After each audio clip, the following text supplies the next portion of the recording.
வரலாறு இந்த பொண்ணு சொல்லுது, அதை கொஞ்சம் கேளுங்க. ஆமா இல்ல முடிக்க சொன்னா முடிச்சுட்டு போற, அதனால ஒண்ணும் பிரச்சனை. அம்மா அப்பா கரெக்டா அப்ப என்ன ஆகுது? வர்றாரு, வந்த உடனே அப்பா அப்படின்னு சொல்லி வராரு. சிவபெருமான் சிவன் அடியாராக வராரு. சிறு தொண்ட நாயனரை சோதித்து பார்க்க அப்பா ஒரு வார்த்தைக்கு கேட்கிறாரு, சுவாமி என்னிடம் வந்திருக்கீங்களே, உங்களுக்கு என்ன வேண்டும் அப்படின்னு கேட்கிறாரு. சாமி என்னிடம் இருக்கிறத கேளுங்க தாரு. என்ன கேட்கிறாரு? நான் கேட்கறத உன்னால் கொடுக்க முடியுமாங்கிறாரு. என்னிடம் இருக்கிறத கேளுங்க தாரு, இல்லாததை கேட்ட கொடுக்க முடியாது. உங்ககிட்ட தப்பா இருக்கு, உங்ககிட்ட இருக்கிறத தான் கேட்குறேன். அப்படி என்ன சாமி அப்படின்னா, அதாவது வந்து எனக்கு பிள்ளையோட கறி வேணும். பிள்ளை என்றால் ஒரு மகனாக இருக்கணும், அந்த மகனும் தலைமகனாக இருக்கணும். அப்படிப்பட்ட மகனோட கறியை சமைச்சு கொடுப்பான்னு கேட்டார். இல்லை என்று சொல்ல முடியாது இல்லையா? இல்லை என்று சொல்லாமல் தன் மகனை அழைச்சிட்டு வந்து மகனை வெட்டுறாங்க. பெத்தெடுத்த தாயை வந்து தலையை பிடிக்க சொல்றாங்க. இருக்கப்பட்டவர்களை வந்து காலை கையை பிடிக்க சொல்றாங்க. தாயாகப்பட்டவர் தலையை பிடிச்சிருக்காங்க, தந்தையாகப்பட்டவர் வெட்ட போறாரு. அந்த நேரத்தில் அந்த அம்மா என்னவே இருந்தாலும் 10 மாசம் சுமந்து பெத்தவள் இல்லையா, நான் பெத்த மகனே ஒரு மகன் தானப்பா, உன்னையே இப்படி பழியிட போறவே அப்படின்னு சொல்லி அந்த அம்மா பாரி அடைச்சு முத்தம் கொடுக்க போகல அந்த சிறு தொண்ட நாயனார் கொடுக்க விட மாட்டேங்கிறார்.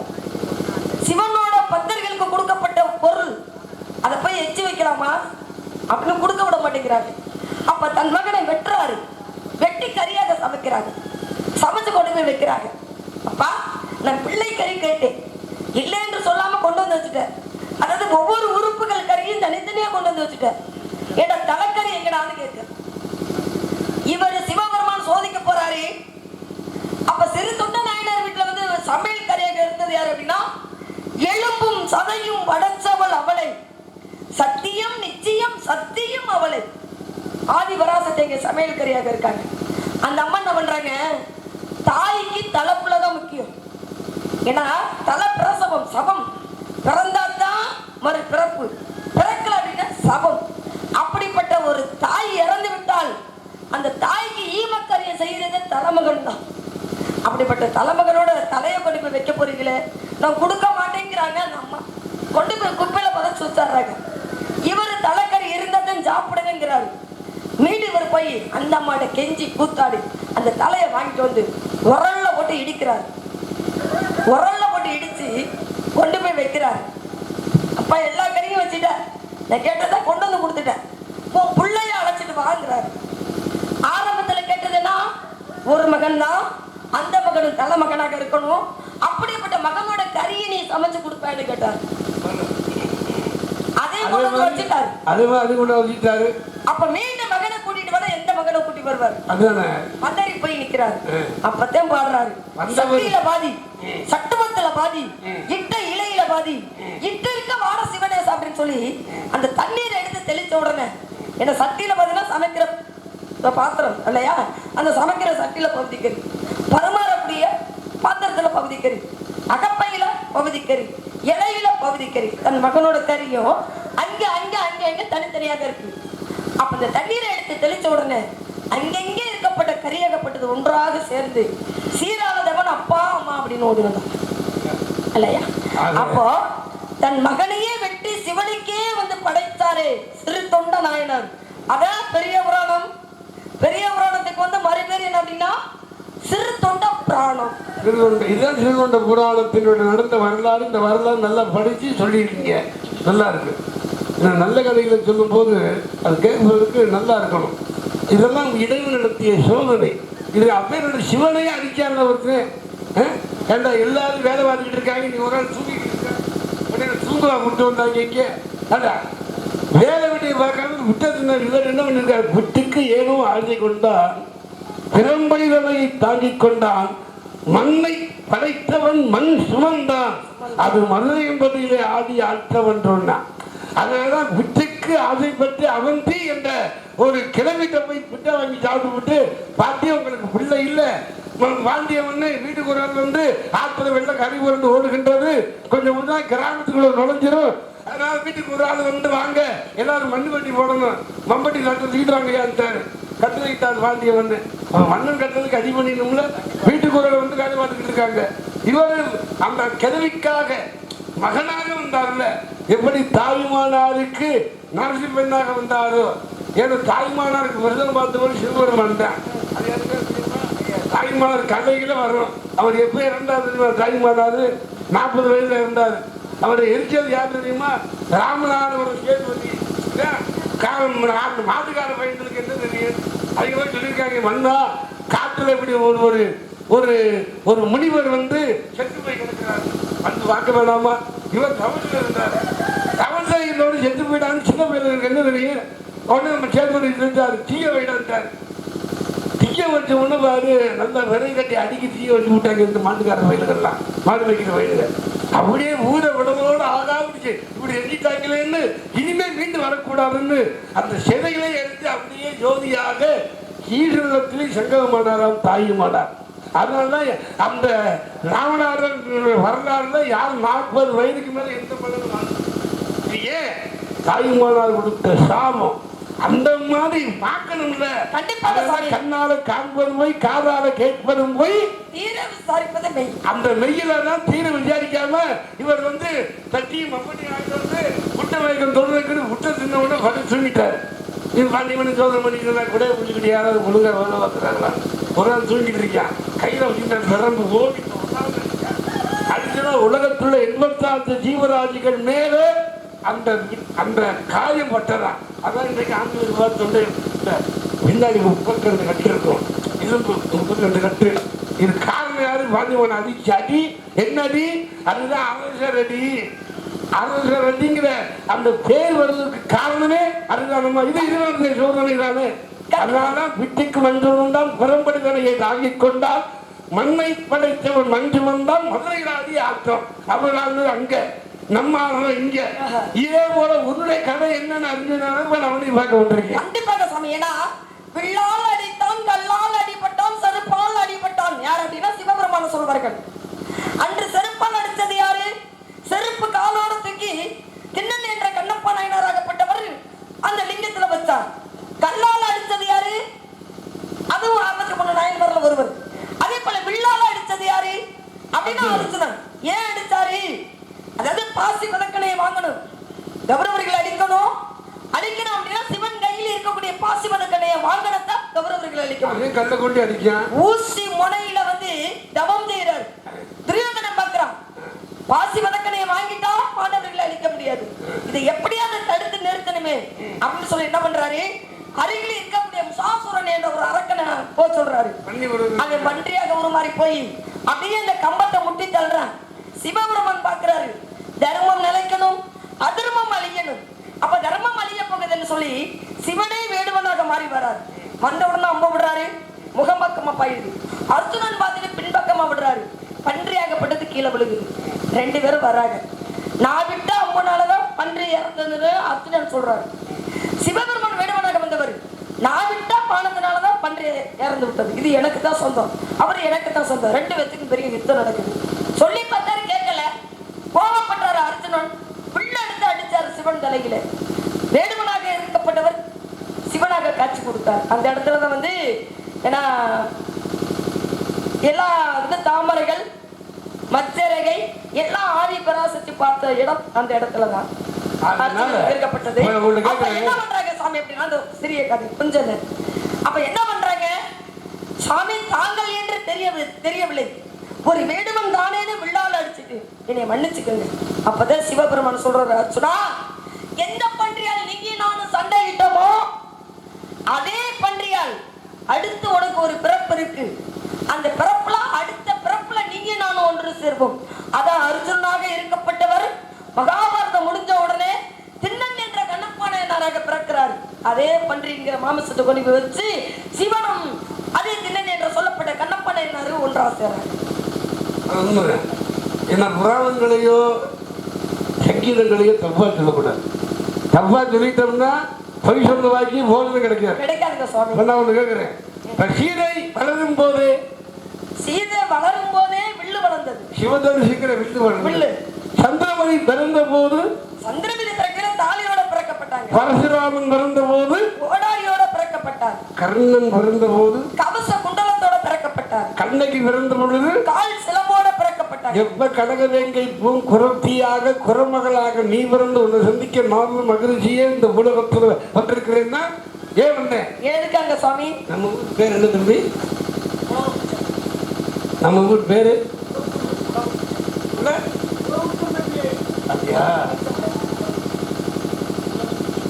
உலக பிச்சம்பட்டி கலையரங்கு புது கலையரங்க. இன்னைக்கு இந்த புது கலையரங்கத்துல நல்ல மங்களகரமான ஒரு காரியத்தை செய்ய வந்திருக்கேன்.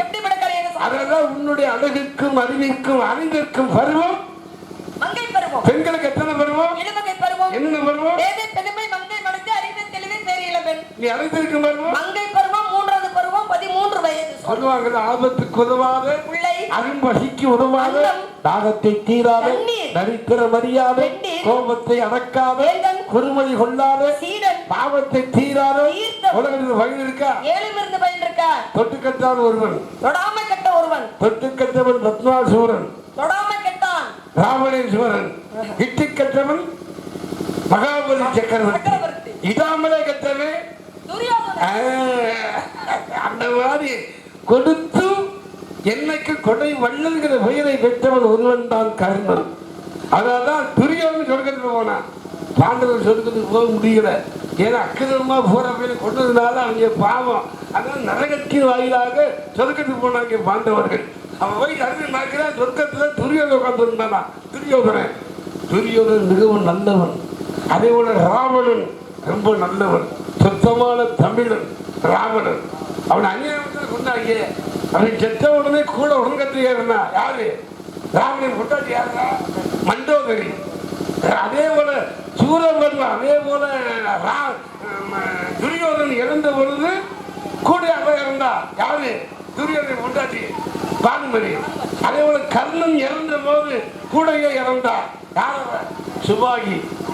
ஞாபகம் வச்சுக்க, இதெல்லாம் பின்னால உதவும். இல்லாட்டி அடுத்த முடிவெட்ட வந்தா கேளு என்ன சொல்றாங்கன்னு பார்ப்போம். அதனாலதான் இந்த மாதிரி வள்ளி பிறக்கும் போது நானே உன்னை பார்க்க வந்திருக்கிறேன்னா எப்படி தெரியுமா? அஞ்சலி முருகா. காத்து திரும்புமா பார்க்க விரும்புமா பாராட்ட மடியில் வச்சு தாராட்ட உனக்கும் தான் திருமணம் நடக்கு. வள்ளிக்கு திருமணம் நடக்க போகிறா ராமலிங்க. அதுக்கு புரியா தெரியுமா? புரிசு யாரு? யாரு நினைச்சிருக்கு உனக்கு தெரியுமா? அவனையே நினைச்சிருக்கு, முருகன் தானமா நினைச்சிருக்க. அதையா அந்த ஒத்துக்கிட்டுவாரு. ராஜாவே வருத்தமா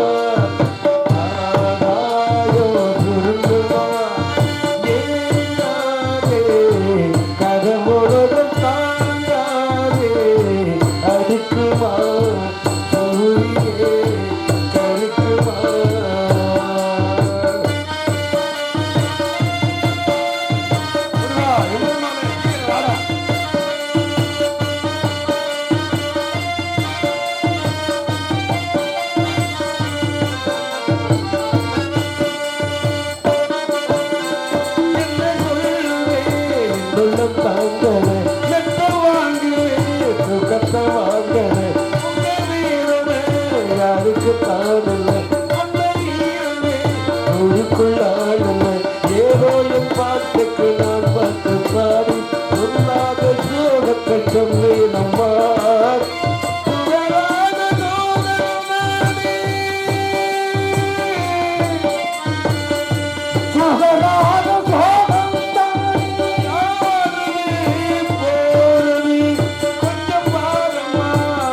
வந்து நிற்கிறான் புரிசை முருகன் தானம்மா. பூங்காத்து திரும்புவா பார்க்க விரும்புவா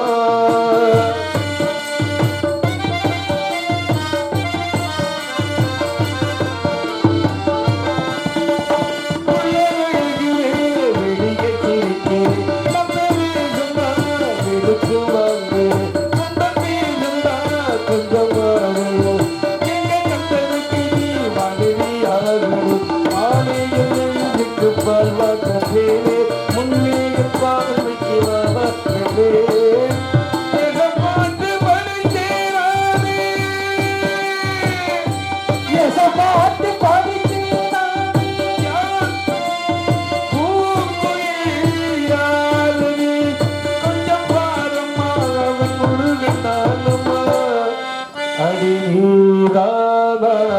கோயில் யாருக்கு சொந்த கோயில் ஆத்தானே மனசுக்குள்ள காத்தானே மறந்ததே உலகமே மறந்ததே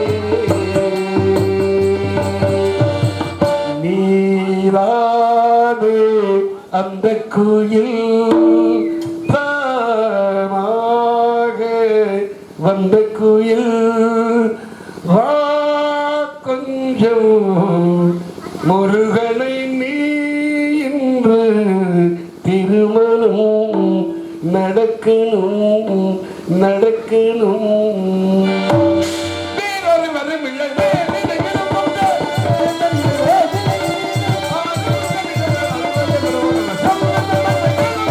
முடியாதுங்க சுவாமி. எட்டாத பணத்துக்கும் கொட்டாவி விட முடியாது. உதடு இல்லாதவன் உள்ளவங்களுக்கு ஆசைப்பட முடியாது. நான் போய் முருக பிரமண திருமணம் முடிக்க கொஞ்சம் கூட இயலாது. நேர்வதோடு இல்லாத நீலத்தீ, பிடிக்காதத்தீ, சக்கலாத்தீ அங்க ஒருத்தி இருக்கா. ஒருத்தி இருக்கும்போது நான் போய் ரெண்டாவது தீய போக முடியுமா? ஒரு 5 பேர் சுவாமி, ஒரு பெண்ணாக பிறந்தவள் வட்டி சோட்டை விட்டு கொடுப்பா. தன்னோட வாழ்க்கை விட்டு கொடுக்க மாட்டா. பொதுவாக ஒரு பெண்ணாக்கப்பட்டவள் என்ன நினைப்பா? தனக்கு வரக்கூடிய கணவராகப்பட்டவர் தனக்கு மட்டும்தான் புருஷனா இருக்கணும். இது இருந்து அடுத்தவ புருஷன் வேண்டாம். சொல்லக்கூடிய வழி என்ன வழி? கல்யாணம் பண்ணிக்கிறியா மாட்டேன்றியா? எனக்கு வேண்டாங்கிறது ஓ விதி. ஓ ரூல் வேணா. யாருங்க சாமி சொன்னா விதின்னு? எனக்கு தெரியும்ல, கடந்த காலம், நிகழ்காலம், வருங்காலம், காலத்தை உணர்ந்தவன் நானு. கைவரிசை சொல்லாத போ.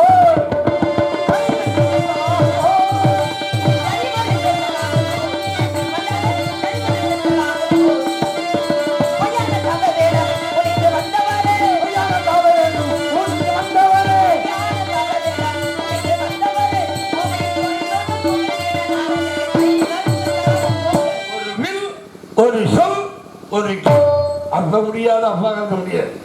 இப்ப முடியாதது நாளைக்கு முடியுமா? சாமி முடியாதுங்கிற விஷயம் ஒண்ணு இருக்கு. சிவன் மனைவி பார்வதி, மகாவிஷ்ணுவின் மனைவி மகாலட்சுமி, துஷ்யந்தன் மனைவி சகுந்தலை, யமனக்கிரி முனிவரின் மனைவி இந்திரனின் மனைவி இந்திராணி, சூரவர்மன் மனைவி வர்மகோமலை, வள்ளுவனின் மனைவி வாசுகி, கோவலன் மனைவி கண்ணகி, ஹரிச்சந்திரன் மனைவி சந்திரமதி, விநாயகப் பெருமான் மனைவி சித்தி முத்தி வந்தவை. அதே போல முருகன் மனைவி யாரா? வள்ளி வள்ளி என வந்தான் வடிவேலந்தான்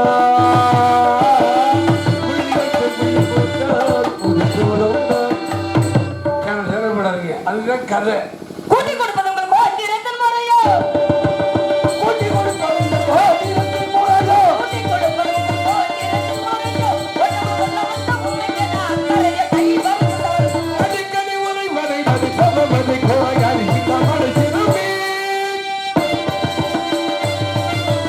எதிர்கொண்டாடி நான் சொல்லும் நீதி கிடைக்கலாமே என்ன நூலுனை நாவலை நல்ல கருவல் அவள் இருளகுமா யாருமே யாருமா எங்கள் உனக்கு யாருமில்லை அறிவில்லாமலே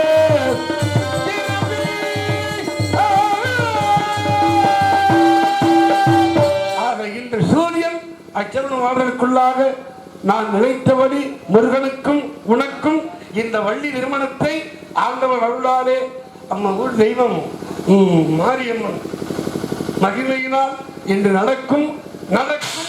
இது சத்தியம். முடிக்கக்கூடாது பைத்தியம். வந்துருவாரு வைத்தியம் பார்க்க. வைத்தியநாதன் சுவாமி முருகா, சரவணா, சண்முகா, சடாச்சாரம், சீக்கிரம் வந்து உங்களுக்காகத்தான் இந்த பாடு. எப்போ வருவீங்க வருவீங்க என்பது ஏன்னா முருகன் வேலையை எடுத்துட்டு வந்ததான் சீக்கிரம் திருமணங்கிற வேலையாகும். வாங்க முருகா.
பாதங்கள் பணிந்து எனக்கு நலம் அருள்வா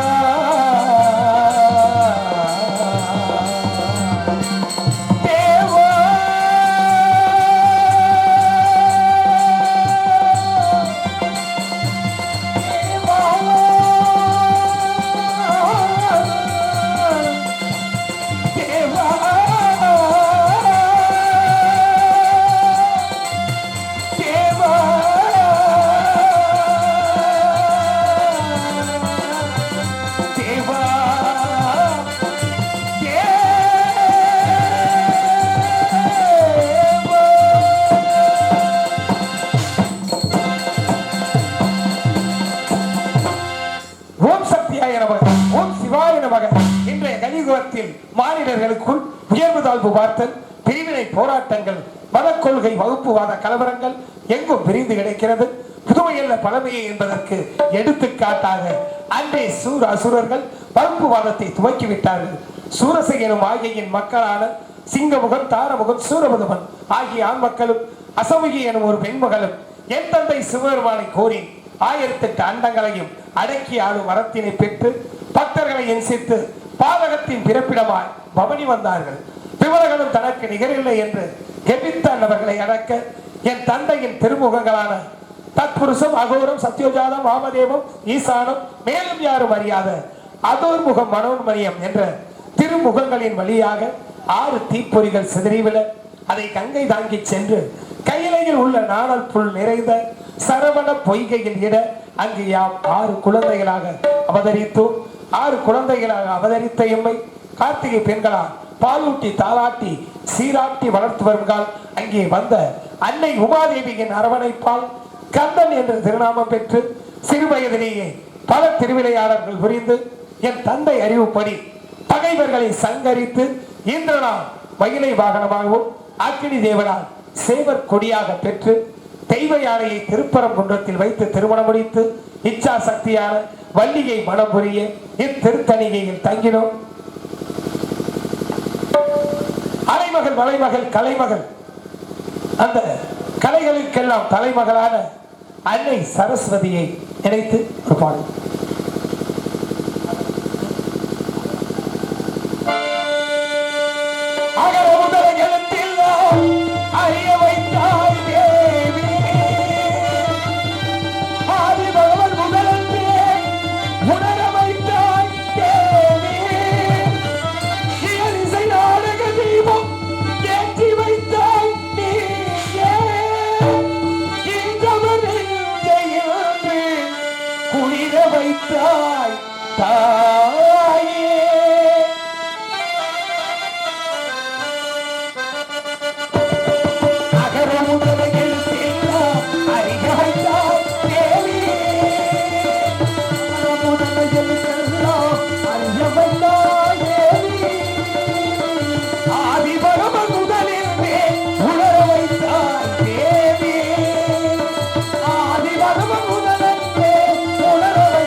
அறிவு தந்தாய்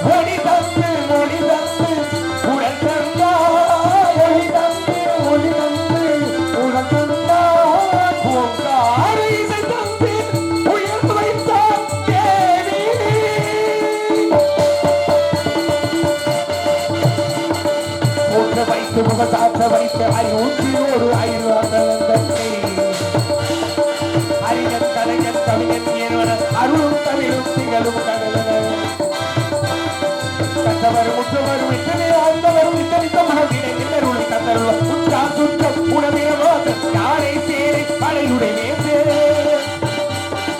மற்றும் பற்றி நித்தியவாணி பலரும் புகழில் ஆக்கியானே தாயோடவில்லை என்று வாய்தாரவும் என்று வாயிரங்களான கல்வி வாய்கிறது தந்த செய்கிறேன் அன்னை உன்னை சரணை தேவி அகர முதலைகள் எல்லாம் அறிய வைத்தார் தேவி ஆதிபகவர் முதலிருந்தே உணர வைத்தார் தேவி அகர முதலைகள் எல்லாம் அறிய வைத்தார் தேவி அந்த கலைவாணியின் மைந்தன் வர இருக்கிறார். நாரத மகாமொழியை எதிர்பார்த்துக் கொண்டேன்.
அருள் அரசே முத்துக்குமரா மோகன குஞ்சரியின் மணாலா நமக நமக வருக வருக கழகப்பிரியரே வருக. தங்கள் வருகை நல்வரவாக தங்கள் வருகையை வைத்து தாங்களை வரவேற்கிறேன். தங்கள் வருகையால் இந்த கலிதாச்சலமை பெருமையடைகிறது. தாங்களுக்கே உரிய வாணியில் சிறப்பான வரவேற்பு கொடுத்தீர்கள். வீணாகான பிரியன் அல்லவா? வீணாகான பிரியன் சொன்னா வரவேற்பு முருகனை பற்றி பெருமையாக பாடினேன். வண்ண மகிழேறு வடிவேல் அழகா அழகு தெய்வானையுடன் திருப்பரங்குன்றத்திலே காட்சியது மாறுமுகா அப்படின்னு மாப்பிள்ளை ரொம்ப நாளைக்கு அப்புறம் பார்க்கிறேன். ஆமா, அந்த மரியாதை கொடுக்கணுமா இல்லையா? அதான் வீணாகான பிரியன் என்றால் எல்லாத்தையும் வீணாகான பிரியன் சொல்லிட முடியுமா? அதுக்கு பொருத்தமான ஆளு நீங்க. உங்க வாயால சொல்லும் போது எனக்கு ரொம்ப சந்தோஷம். ஆமா, உங்களை மாதிரி கலைஞர்கள் கூட நடிப்பதே ஒரு பெரிய வாய்ப்பு, ஒரு மன நிறைவு. பரிசு வாங்கினால பெருமதி போட்டு வாங்கின மாதிரி நீங்க என்னை பெருமையா சொன்னது எனக்கு நம்ம நல்லா இருக்கு. நான் நல்லா பாரு எனக்கு தெரியாது. அதெல்லாம் சொல்லிட்டா எனக்கே தெரியும். இன்னும் நான் நல்லா பாடுறேன்னா எனக்கு தெரியல. ஏன்னா கற்றது கை மண் அளவு தானே, கல்லாதது உலகளவு. நமக்கு தெரியாம இவ்வளவோ இருக்கு. இருந்தாலும் ஏதோ இந்த அளவுக்கான ஒரு பாடலுக்கு ஆண்டவன் முருகன் இந்த அறிவை கொடுத்தானே, அதுவே எனக்கு பெருமை. உங்களுடைய வார்த்தையை நான் பெருமைப்படுத்துகிறேன். ஏன்னா நிறைகுடம் தழும்பாக என்று சொல்வார்கள். அதற்கு நீங்க கூறியது எடுத்துக்காட்டாக இருக்கிறது. தங்களுக்கு வரவேற்பு. அதெல்லாம் சரி சரி. சின்ன பிள்ளைகளை பார்க்க வந்தேன் நான். இப்ப கருகாலத்துல முருகனா இருக்கும்போது நான் பார்க்க வந்திருக்கேன். வாழ்த்துறதெல்லாம் சரி. நான் மச்சினை வந்திருக்கேன். என்னை பத்தி பெருமையா ஒரு வார்த்தை பாடக்கூடாதா? இந்த வந்துட்டல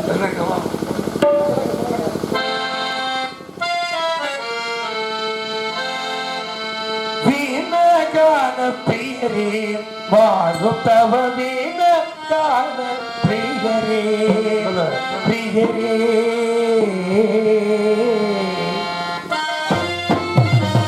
வீணகான பிரியரே வாழும் தவ வீண காண பிரியரே பிரியரே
வடிவில் உலக நலனை காக்கும் உத்தமரே, யாழ் வித்தகரே, வருக வருக வருக. தங்கள் வருகையால் ஏதோ மங்களகரமான செய்தி அறிவது போல் மனமகிழ்கிறேன். அங்கனம் இருப்பின் எங்கனம் உரைப்பின். நீ மயிலுக்கு நாட்டிய கலை சொன்னவன் சிவன், சிவனுக்கும் குருபதேசம் செய்தவன், தந்தைக்கு குருவாகி மந்திர பொருள் சொல்லி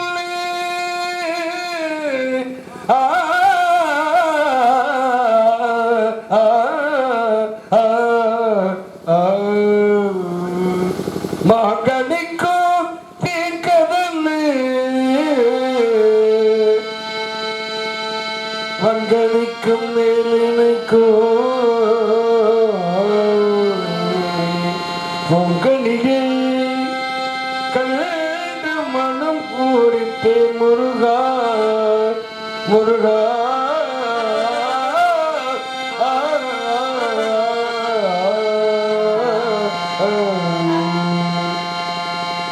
என்று போய் நாளை வார எனையொரு மனிதனும் புகழ்வரோ அக்கடிகை இக்கணமே கொய்யாமல் கொய்யா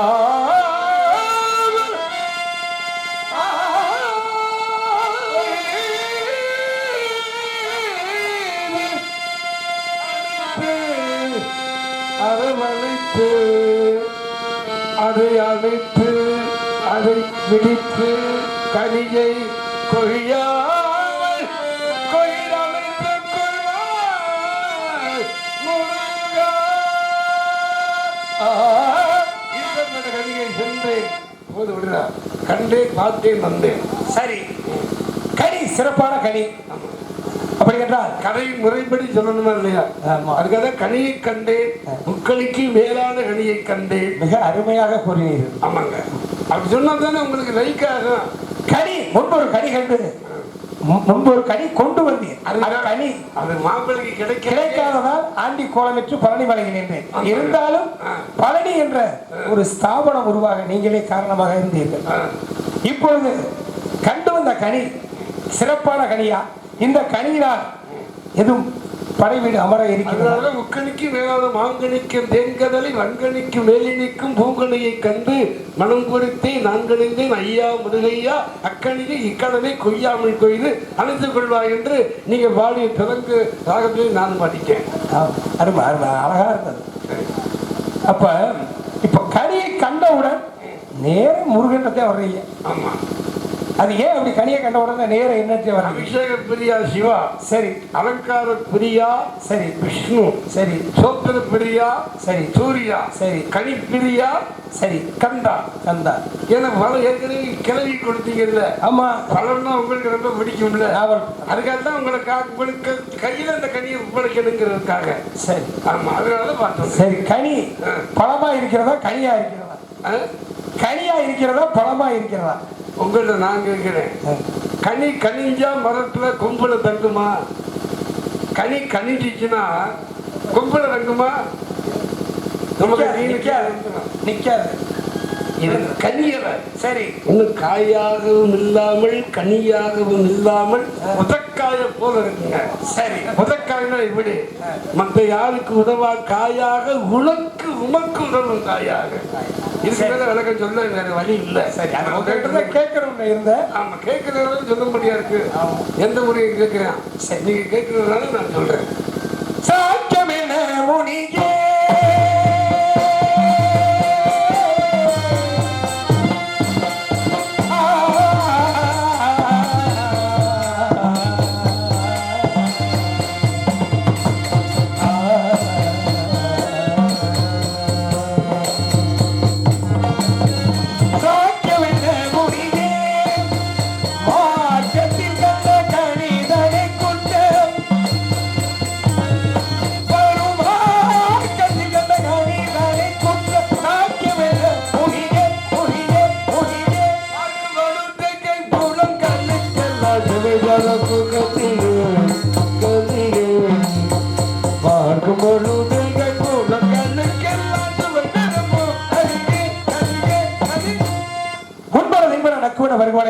சுவைகளுக்கு மேலாக கண்காது ராசி வாய் மனம் என்ற ஐம்புலன்களுக்கும் சுவை தரும் கனி என்றால் அக்கனியை இந்நேரம் பச்சிகள் கண்டார் பரந்தோம் பச்சிகள் கண்டார் பச்சி பச்சி ஆலோ சொல்லி பச்சிகள் கண்டார் பரந்தோடு மாதையா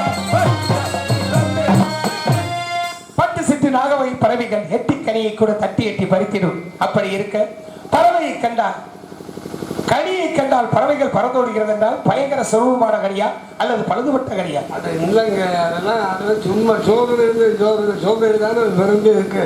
நான் கனியை பார்த்து வந்தேன், கனியே இல்லைங்க, கண்ணியை கனியாக்கிறேன்.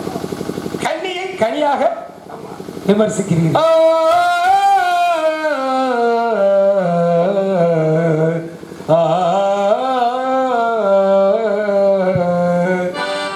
பொன்னொன்று கண்டே பெண்ணங்கு இல்லை என்று நான் சொல்லலாகுமா?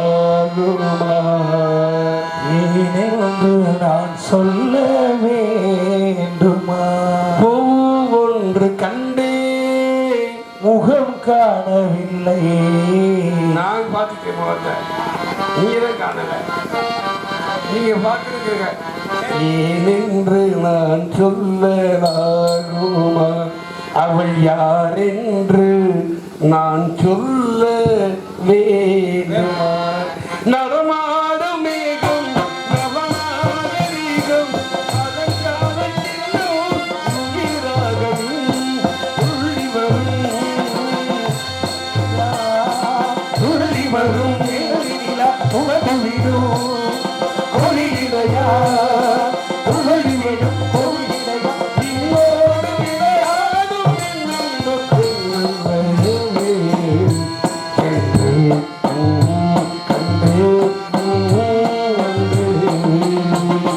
நான் இன்று காலில் வள்ளியை பார்த்தேன் நான் இன்று காலில் வள்ளியை பார்த்தேன் யார் என்று நான் சொல்ல வேண்டுமா அவள் யார் என்று நான் சொல்ல வேண்டுமா ஆதியிலே கொடுத்த வாக்கு பாதியிலே நிற்கிறது. வள்ளி 5 வயது சிறுமியாக இருக்கும் பொழுது உன்னை மணந்து கொள்கிறேன் என்று வரம் கொடுத்தேன். இப்பொழுது மங்கை பருவம் அடைந்து எனக்காக எதிர்நோக்கி உள்ளார். அதைத்தானே கூறுகிறீர்கள்? ஆமா முருகா சரி, நான் இப்பொழுது என்ன செய்ய வேண்டும்? ஒரே மணி கல்யாணம் பண்ணிட்டு வந்துட்டோம்னா நல்லா இருக்கும். அப்ப இப்படி கிளம்பட்டுங்களா? இப்படியே கல்யாணம் பண்ணி காலத்தில் வீட்டுக்கு போவா என்னங்க அப்படியே இருக்கக்கூடாதுங்க. சரி, சும்மா சுருக்குவதற்குத்தான் சுமையுடைய பாரம் என்னன்னு தெரியும். ஆமா, வெயிலின் நறுமை நிழலுக்கு வந்ததுனுங்க தெரியுது. அதே போல கொஞ்சம் சிரமப்படுங்க. சிரமப்படாது. நாங்கள் எப்படி சிரமப்படாம கஷ்டப்பட்டாத நம்ம திங்க முடியும். கஷ்டப்பட்டாத அது நிலைக்கு. ஆமா, சரி, கஷ்டப்பட்டு உழைச்சி சம்பாதிக்கிற காசு என்னைக்கு நிலைக்கும். ஆமா இல்லையா? அதனால கருமாறி மகன் உருமாறி மங்கை இருக்கும் என வேண்டு வருகிறோம். சரி, அதனால அது மட்டுமல்ல மானுக்கு பிறந்தவள் அல்லவா அந்த மான்மகள். ஆமா, அதனால அம்மானை அழகு மிகும் கண்மானை ஆதிவரும் பெண்மானை ஏழை செல்வீர் முருகன் பெருமானை வேடனாக போய் கல்யாணம் புரியணும். அம்மானுக்கு வேட இப்ப வேடன் இனி வேடன் அதோட கல்யாணம் பண்ணிட்டு வேடனாக போய் கல்யாணம் பண்ணி திருமணம் காட்டினார். வள்ளி கடிமணம் புரிந்து திருக்காட்சி தருகிறேன். அவசியம் திருமணத்திற்கு வாருங்கள். திருமணத்திற்கு வரும் பொழுது மணமக்களுக்கு என்ன கொண்டு வருவீர்கள்? அதிகாலைகளே வரணும் என முனிவன் அதாவது பூமாலையோடு பாமாலை வாடி வருகின்றேன். அப்படி பாமாலை பாடி பூமாலையோடு வருகின்ற தங்களுக்கு என்றும் அழியாத புகழ் மாலை நிலைத்திருக்கட்டும். நான் சென்று திருமணத்திற்குரிய காரியங்களை பார்க்கின்றேன். தங்கள் காணமலை முழங்கட்டும். காலம்ல நிறைய பாடிட்டேன். இருந்தாலும் வரும்போது சும்மா போகக்கூடாது. ஒரு பாட்டு பாடிட்டு போகணும். அதான் நம்ம அதனால